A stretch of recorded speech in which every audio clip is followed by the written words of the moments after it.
Welcome, everybody, to the B Word. I am Steve Lee, the lead of Square Crypto, and I'm here today to moderate a discussion about Bitcoin that will span from what makes it special to its relationship with energy, the community ethos, and the future of Bitcoin. I'm joined by three special guests.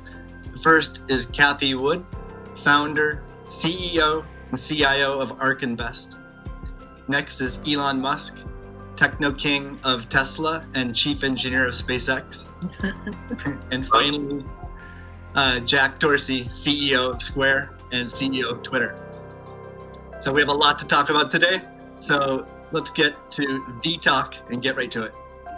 I'm going to start off by asking each of you a question, which is, what's shaped and influenced your views on Bitcoin? And let's start with Cathie. Okay, Steve, thank you. Well, the first thing was our focus on disruptive innovation. So starting in 2011, Brett Winton, our director of research, who I know will be on the program later, he started talking about this thing called Bitcoin at the time. And it was a curiosity as we were doing our brainstorms in research. But as we learned more about this open source ecosystem, that might fulfill the role of the payment system that the internet neglected to build into the system, not expecting commerce. We thought, this might be something. And then I became even more interested when I realized that my economics would come into play as well here. This is a rules-based monetary system. I've been waiting for this for my entire career.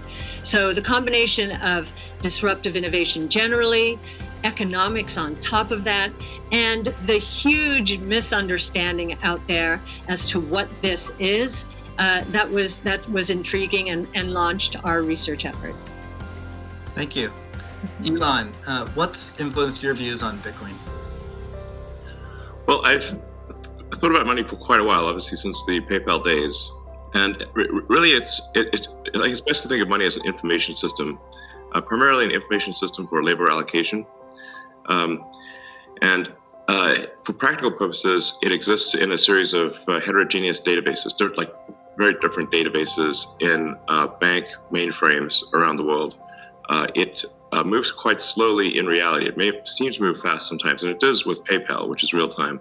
But the vast majority of the systems out there are batch processing. So the actual reconciliation may take 1 to 5 business days, sometimes longer.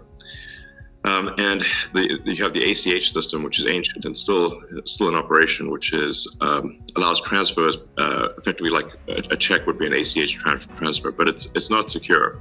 And you've got the credit card systems, which are also not secure. It would be like handing your username and password to a stranger in a restaurant if you buy a meal.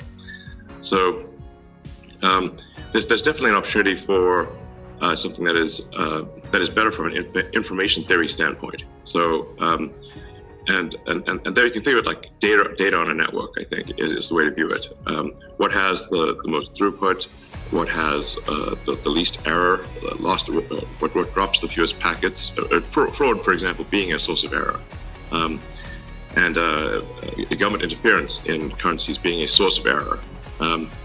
But it's fundamentally an information system. So I think it makes sense to support something that improves the quality of information with which we conduct the economy. And Bitcoin is a candidate for that. It does, I think, some things well, and it's obviously it's evolving, and there are additional things like Lightning being done on top of Bitcoin. But Bitcoin per se is mostly solving for scarcity, or rather solving for essentially having no throat to choke, decentralized. So there's no one who can be coerced in any way to empty their Bitcoin account. Well, I guess they could technically, but on an individual basis, but the system as a whole cannot. And it has an open ledger, which is also quite good. But transaction volume is low.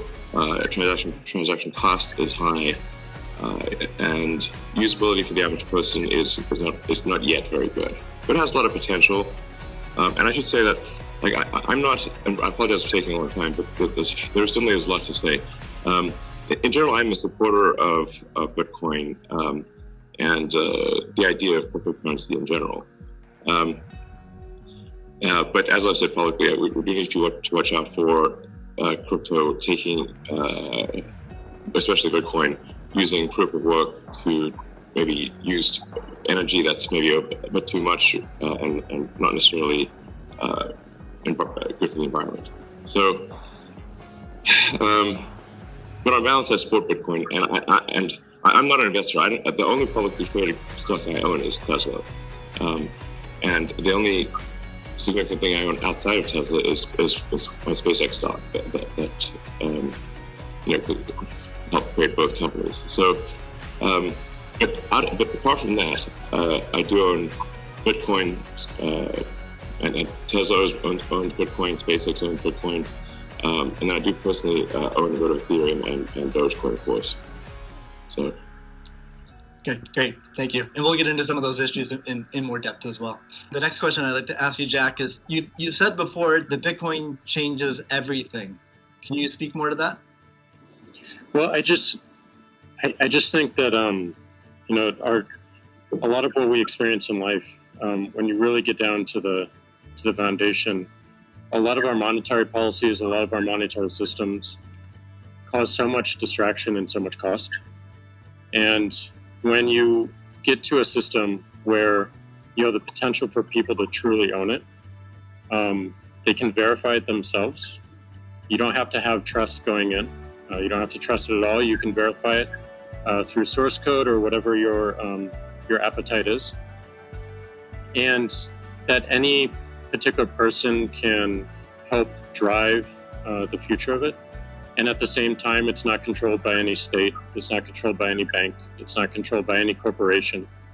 And these three parties of people who participate in the network, people who mine, and also the developers, constantly debating the correct roadmap and the way forward is a beautiful thing. And I don't know of many other consensus-based models that have existed at that scale for this long with this amount of success. And we're still fairly early. So when, I met a woman in Ethiopia 2 years ago, and she was trying to create the lift for Ethiopia. Elon, I think I reached out to you at that time as well because she really wanted some Teslas. She still has to take paper fiat cash from her passengers and pay all of her drivers in the same way because there's no monetary system that she can utilize. There's nothing digital. And Africa as a continent is hugely interconnected from a monetary standpoint, but also hugely taxed in that same way. So a lot of the potential that I see, the internet having a native currency helps her build her business in a much faster way. And also, if you consider something like Bitcoin existing before YouTube, before Twitter, before Facebook, a lot of the business models that we have today would not be the same. We would certainly not have the dependency we have upon the advertising business model if Bitcoin existed pre-Twitter. And I think the amount of business models that it enables, the amount of innovation it enables going forward, especially when you can consider the whole internet instead of going country by country by country by country, which you have to whenever you're dealing with finance, it really just opens the aperture. And that is what I want to see in my lifetime is a currency that is standard and sound for the internet that everyone can use.